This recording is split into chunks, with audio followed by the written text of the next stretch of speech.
يعتذرون إليكم إذا رجعتم إليهم قل لا تعتذروا لن نؤمن لكم قد نبأنا الله من أخباركم وسيرى الله عملكم ورسوله ثم تردون إلى عالم الغيب والشهادة فينبئكم بما كنتم تعملون سيحلفون بالله لكم إذا انقلبتم إليهم لتعرضوا عنهم فأعرضوا عنهم إنهم رجس ومأواهم جهنم جزاء بما كانوا يكسبون يحلفون لكم لترضوا عنهم فإن ترضوا عنهم فإن الله لا يرضى عن القوم الفاسقين الأعراب أشد كفرا ونفاقا وأجدر ألا يعلموا حدود ما أنزل الله على رسوله والله عليم حكيم ومن الأعراب من يتخذ ما ينفق مغرما ويتربص بكم الدوائر عليهم دائرة السوء والله سميع عليم ومن الأعراب من يؤمن بالله واليوم الآخر ويتخذ ما ينفق قربات عند الله وصلوات الرسول ألا إنها قربة لهم سيدخلهم الله في رحمته إن الله غفور رحيم والسابقون الأولون من المهاجرين والأنصار والذين اتبعوهم بإحسان رضي الله عنهم ورضوا عنه وأعد لهم جنات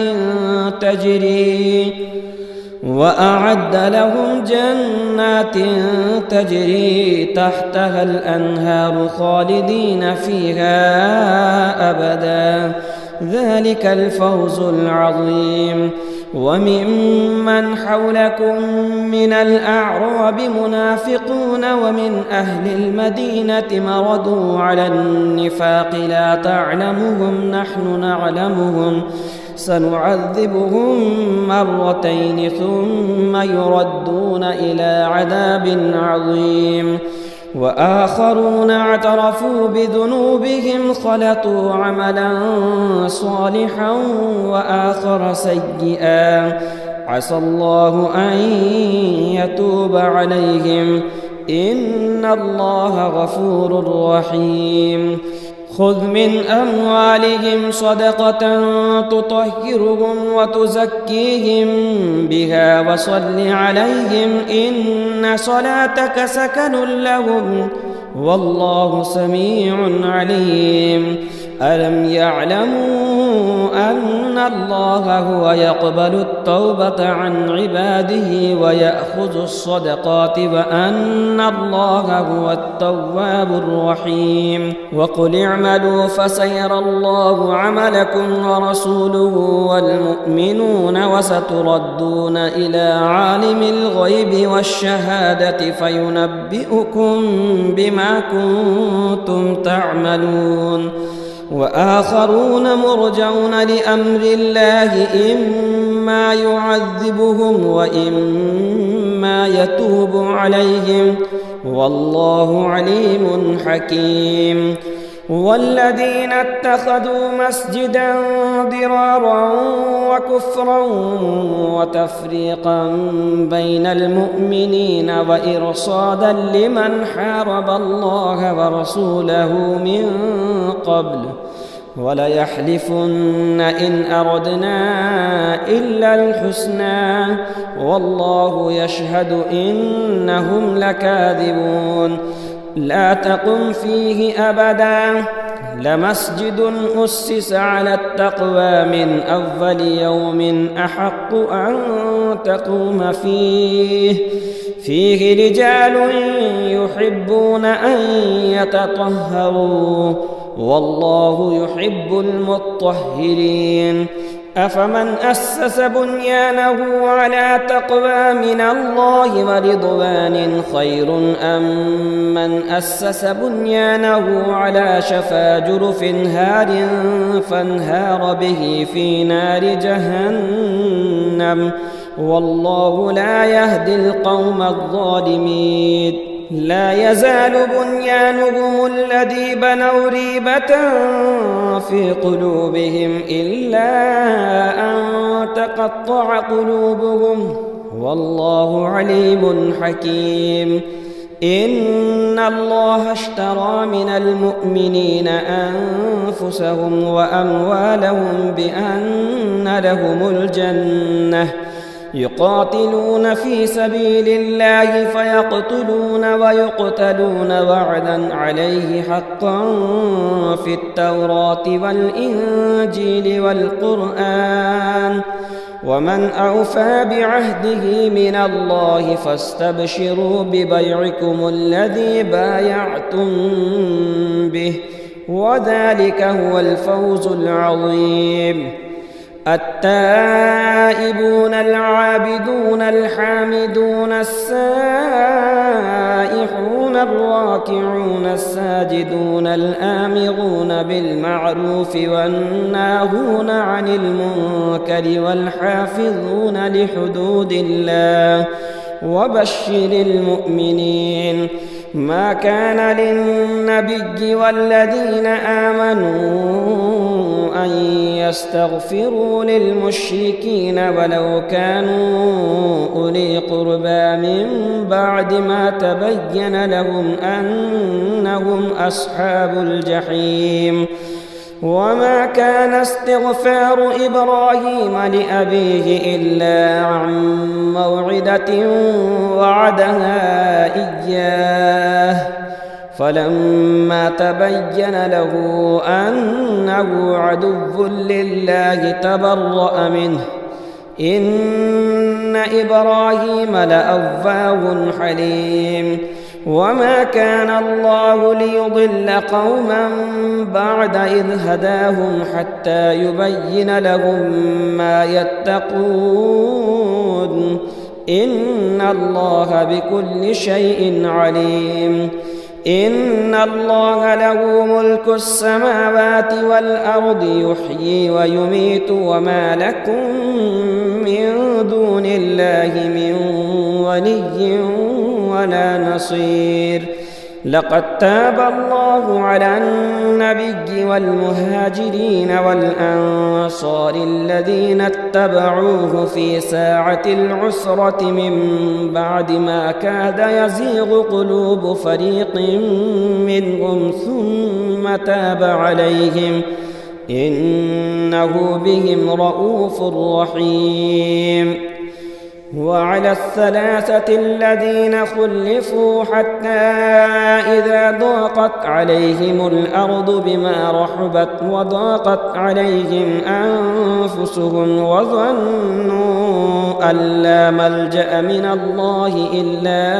إليه ثم تاب عليهم ليتوبوا إن الله هو التواب الرحيم. يا أيها الذين آمنوا اتقوا الله وكونوا مع الصادقين. ما كان لأهل المدينة ومن حولهم من الأعراب أن يتخلفوا عن رسول الله ولا يرغبوا بأنفسهم عن نفسه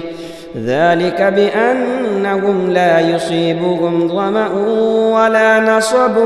ولا مخمصة في سبيل الله ولا يطؤون موطئا يغيظ الكفار ولا ينالون من عدو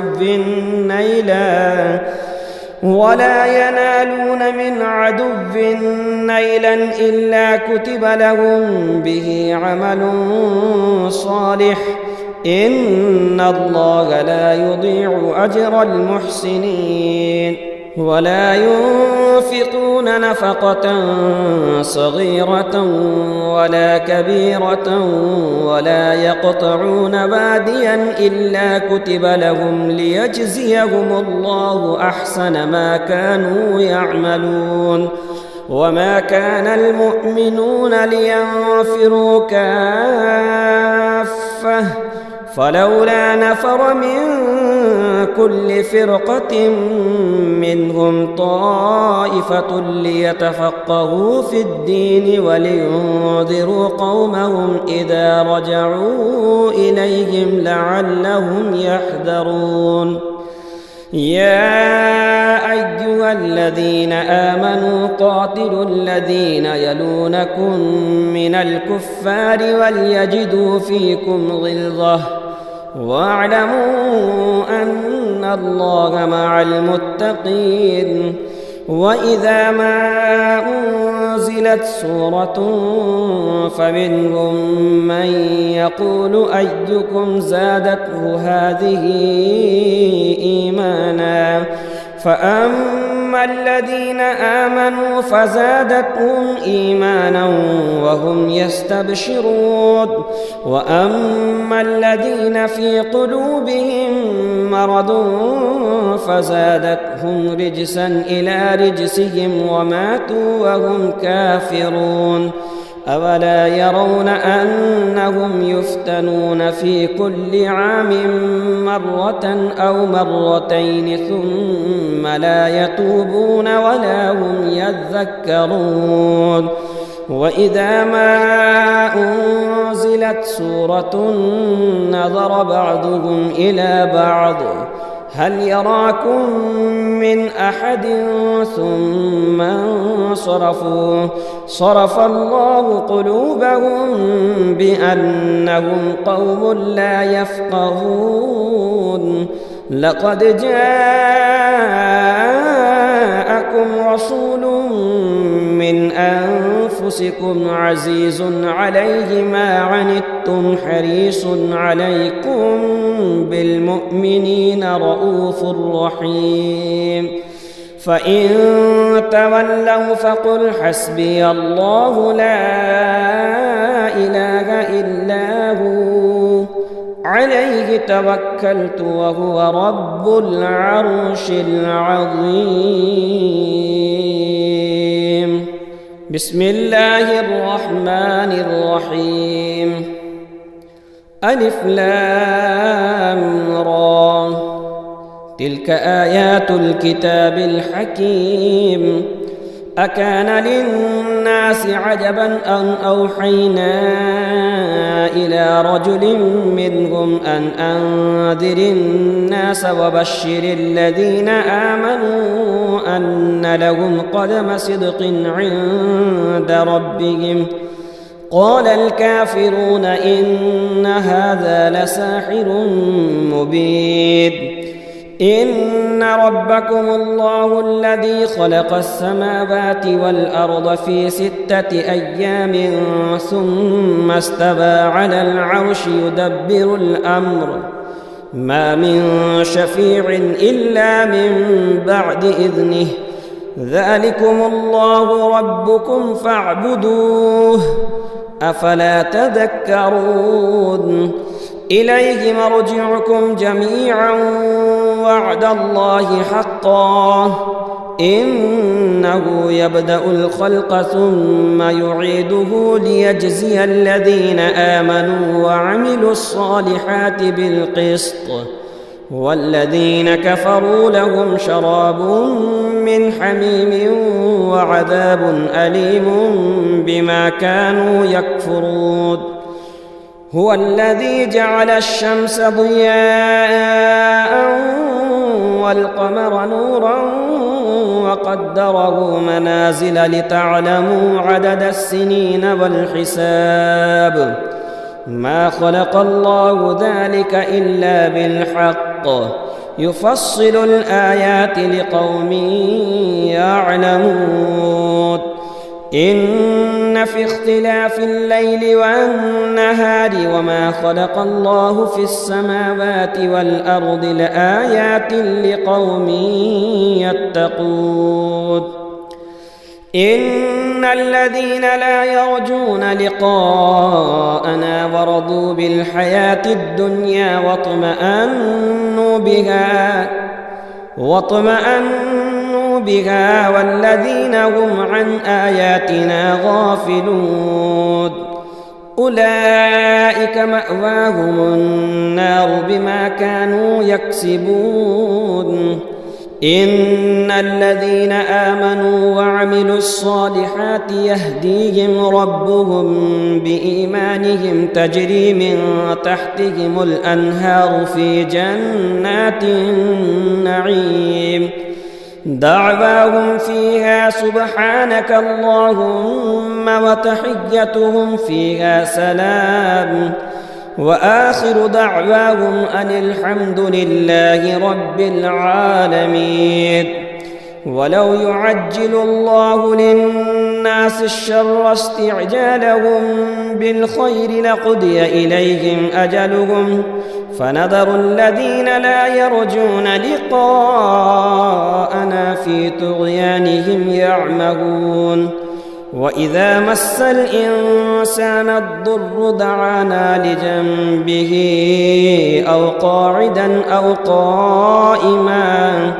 فلما كشفنا عنه ضره مر كأن لم يدعنا إلى ضر مسه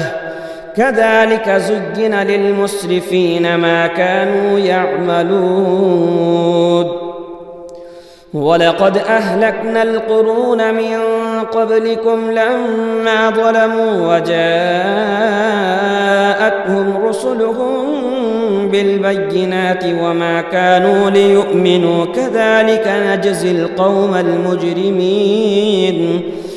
ثم جعلناكم خلائف في الأرض من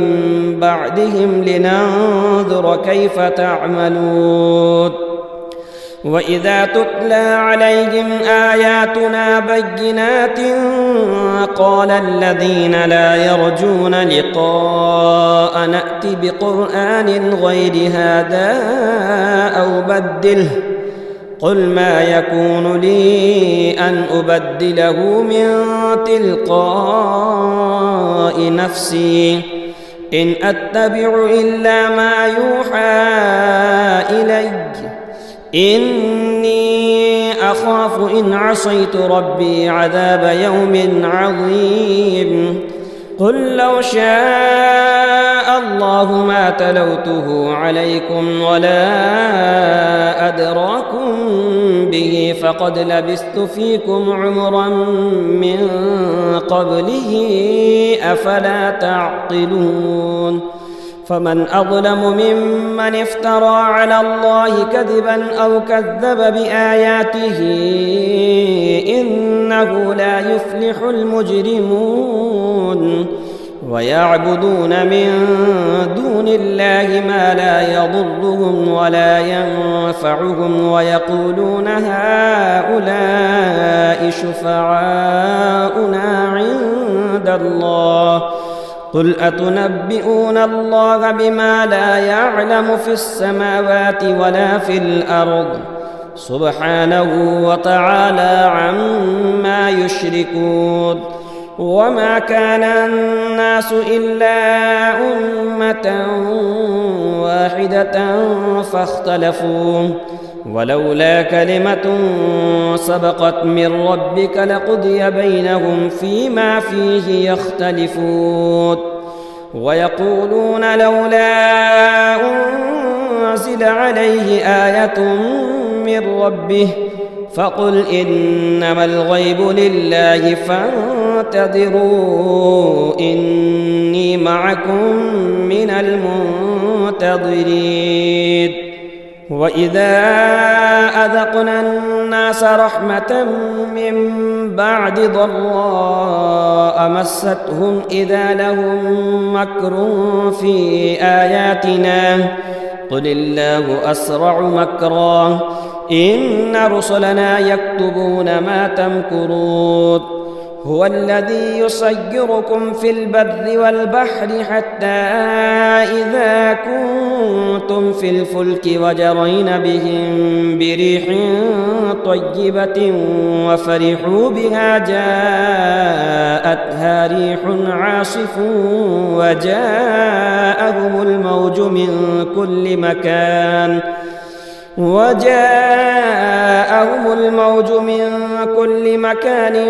وظنوا أنهم أحيط بهم دعوا الله مخلصين له الدين لئن أنجيتنا من هذه لنكونن من الشاكرين فلما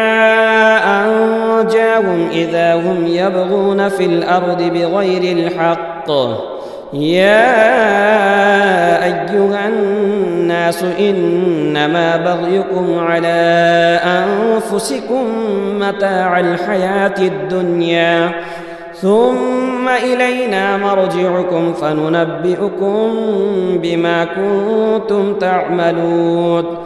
إنما مثل الحياة الدنيا كماء أنزلناه من السماء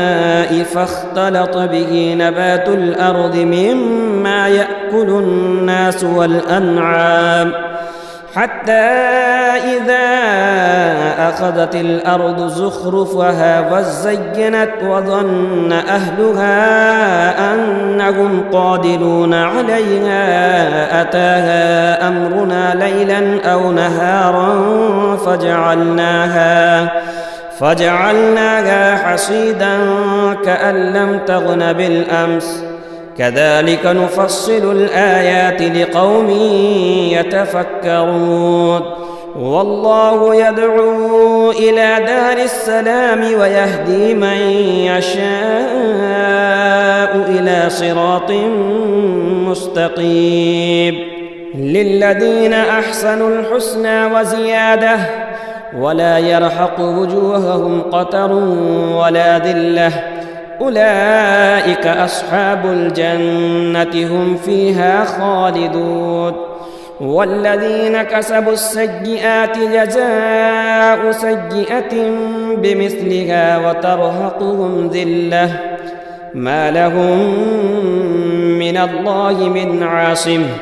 كأنما أغشيت وجوههم قطعا من الليل مظلما أولئك أصحاب النار هم فيها خالدون ويوم نحشرهم جميعا ثم نقول للذين أشركوا مكانكم أنتم وشركاؤكم فزيلنا بينهم وقال شركاؤهم ما كنتم إيانا تعبدون فكفى بالله شهيدا بيننا وبينكم إن كنا عن عبادتكم لغافلين هنالك تبلو كل نفس ما أسلفت وردوا إلى الله مولاهم الحق وضل عنهم ما كانوا يفترون قل من يرزقكم من السماء والأرض أم من يملك السمع والأبصار ومن يخرج الحي من الميت ويخرج الميت من الحي ومن يدبر الأمر فسيقولون الله فقل أفلا تتقون فذلكم الله ربكم الحق فماذا بعد الحق إلا الضلال فأنى تصرفون كذلك حقت كلمة ربك على الذين فسقوا أنهم لا يؤمنون قل هل من شركائكم من يبدأ الخلق ثم يعيده قل الله يبدأ الخلق ثم يعيده فأنى تؤفكون قل هل من شركائكم من يهدي إلى الحق قل الله يهدي للحق أفمن يهدي إلى الحق أحق أن يتبع أمن لا يهدي إلا أن يهدى فما لكم كيف تحكمون وما يتبع أكثرهم إلا ظنا إن الظن لا يغني من الحق شيئا إن الله عليم بما يفعلون وما كان هذا القرآن أن يفترى من دون الله ولكن تصديق الذي بين يديه وتفصيل الكتاب لا ريب فيه من رب العالمين أم يقولون افتراه قل فأتوا بسورة من مثله وادعوا من استطعتم من دون الله إن كنتم صادقين بل كذبوا بما لم يحيطوا بعلمه ولما يأتهم تأويله كذلك كذب الذين من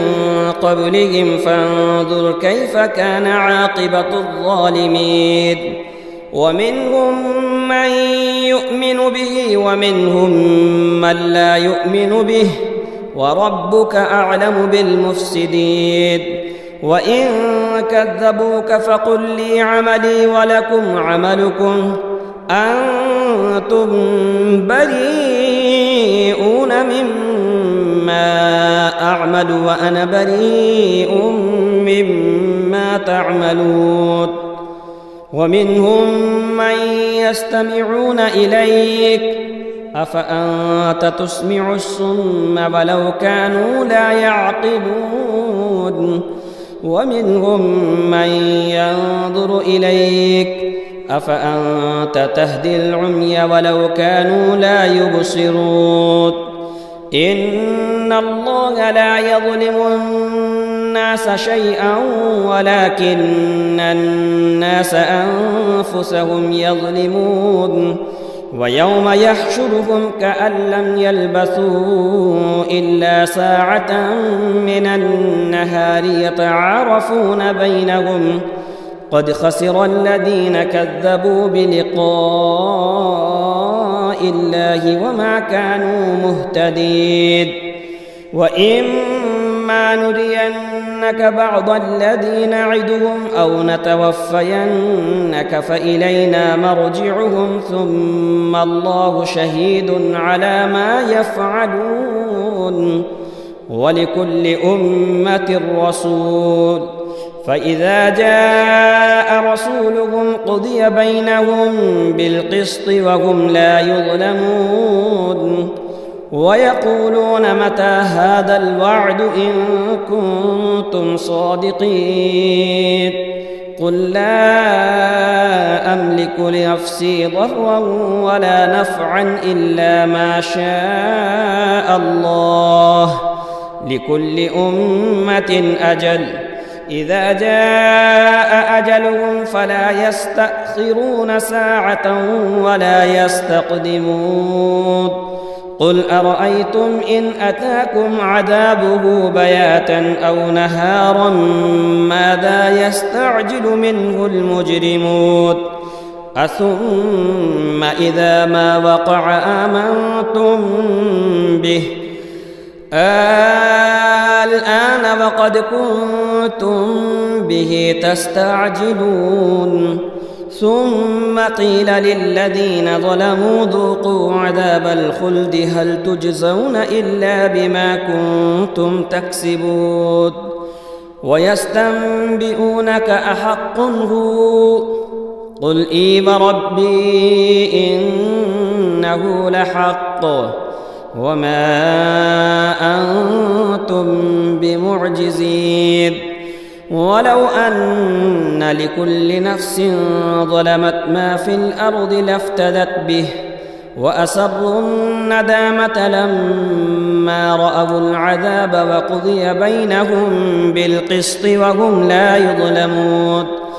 ألا إن لله ما في السماوات والأرض ألا إن وعد الله حق ولكن أكثرهم لا يعلمون هو يحيي ويميت وإليه ترجعون يا أيها الناس قد جاءتكم موعظة من ربكم وشفاء لما في الصدور وهدى ورحمة للمؤمنين قل بفضل الله وبرحمته فبذلك فليفرحوا هو خير مما يجمعون قل أرأيتم ما أنزل الله لكم من رزق فجعلتم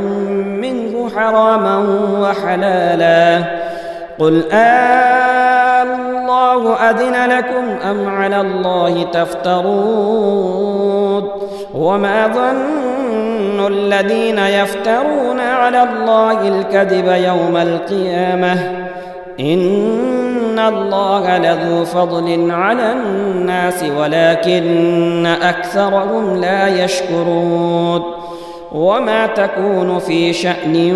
وما تتلو منه من قرآن ولا تعملون من عمل إلا كنا عليكم شهودا إذ تفيضون فيه وما يعزب عن ربك من مثقال ذرة في الأرض ولا في السماء ولا أصغر من ذلك ولا أكبر إلا في كتاب مبين ألا إن أولياء الله لا خوف عليهم ولا هم يحزنون الذين آمنوا وكانوا يتقون لهم البشرى في الحياة الدنيا وفي الآخرة لا تبديل لكلمات الله ذلك هو الفوز العظيم ولا يحزنك قولهم إن العزة لله جميعا هو السميع العليم ألا إن لله من في السماوات ومن في الأرض وما يتبع الذين يدعون من دون الله شركاء إن يتبعون إلا الظن وإن هم إلا يخرصون هو الذي جعل لكم الليل لتسكنوا فيه والنهار مبصرا إن في ذلك لآيات لقوم يسمعون قالوا اتخذ الله ولدا سبحانه هو الغني له ما في السماوات وما في الأرض إن عندكم من سلطان بهذا أتقولون على الله ما لا تعلمون قل إن الذين يفترون على الله الكذب لا يفلحون متاع في الدنيا ثم إلينا مرجعهم ثم نذيقهم العذاب الشديد بما كانوا يكفرون واتل عليهم نبأ نوح إذ قال لقومه يا قوم إن كان كبر عليكم مقامي وتذكيري بآيات الله فعلى الله توكلت فأجمعوا أمركم وشركاءكم ثم لا يكن أمركم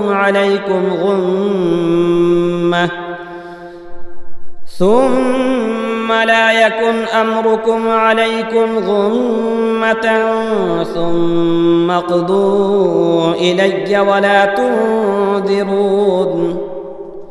فإن توليتم فما سألتكم من أجر إن أجري إلا على الله وأمرت أن أكون من المسلمين فكذبوه فنجيناه ومن معه في الفلك وجعلناهم خلائف وأغرقنا الذين كذبوا بآياتنا فانظر كيف كان عاقبة المنذرين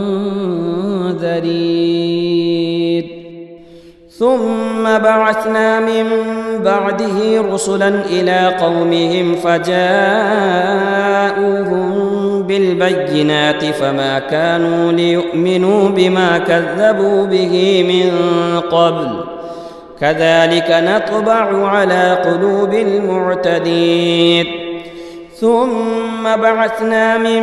بعدهم موسى وهارون إلى فرعون وملئه بآياتنا فاستكبروا وكانوا قوما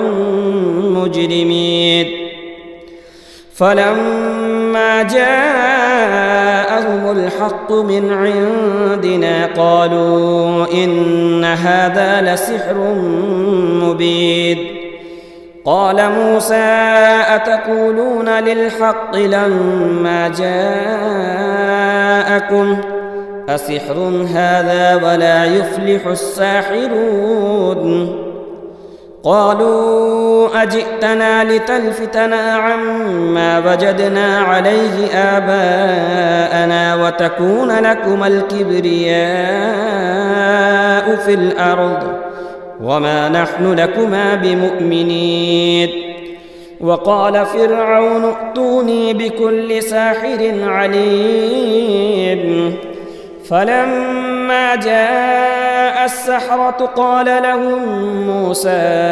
ألقوا ما أنتم ملقون فلما ألقوا قال موسى ما جئتم به السحر إن الله سيبطله إن الله لا يصلح عمل المفسدين ويحق الله الحق بكلماته ولو كره المجرمون فما آمن لموسى إلا ذرية من قومه على خوف من فرعون وملئهم أن يفتنهم وإن فرعون لعال في الأرض وإنه لمن المسرفين وقال موسى يا قوم إن كنتم آمنتم بالله فعليه توكلوا إن كنتم مسلمين فقالوا على الله توكلنا ربنا لا تجعلنا فتنة للقوم الظالمين ونجنا برحمتك من القوم الكافرين وأوحينا إلى موسى وأخيه أن تبوأ لقومكما بمصر بيوتا واجعلوا بيوتكم قبلة وأقيموا الصلاة وبشر المؤمنين وقال موسى ربنا إنك آتيت فرعون وملأه زينة وأموالا في الحياة الدنيا ربنا ليضلوا عن سبيلك ربنا اطمس على أموالهم واشدد على قلوبهم فلا يؤمنوا حتى يروا العذاب الأليم قال قد أجيبت دعوتكما فاستقيما ولا تتبعان سبيل الذين لا يعلمون وجاوزنا ببني إسرائيل البحر فأتبعهم فرعون وجنوده بغيا وعدوا حتى إذا أدركه الغرق قال آمنت أنه لا إله إلا الذي آمنت به بنو إسرائيل وأنا من المسلمين الآن وقد عصيت قبل وكنت من المفسدين فاليوم ننجيك ببدنك لتكون لمن خلفك آية وإن كثيرا من الناس عن آياتنا لغافلون ولقد بوأنا بني إسرائيل مبوأ صدق ورزقناهم من الطيبات فما اختلفوا حتى جاءهم العلم إن ربك يقضي بينهم يوم القيامة فيما كانوا فيه يختلفون فإن كنت في شك مما أنزلنا إليك فاسأل الذين يقرؤون الكتاب من قبلك لقد جاءك الحق من ربك فلا تكونن من الممترين ولا تكونن من الذين كذبوا بآيات الله فتكون من الخاسرين إن الذين حقت عليهم كلمة ربك لا يؤمنون ولو جاءتهم كل آية حتى يروا العذاب الأليم فلولا كانت قرية آمنت فنفعها إيمانها إلا قوم يونس لما آمنوا كشفنا عنهم عذاب الخزي في الحياة الدنيا ومتعناهم إلى حين ولو شاء ربك لآمن من في الأرض كلهم جميعا أفأنت تكره الناس حتى يكونوا مؤمنين وما كان لنفس أن تؤمن إلا بإذن الله ويجعل الرجس على الذين لا يعقلون قل انظروا ماذا في السماوات والأرض وما تغني الآيات والنذر عن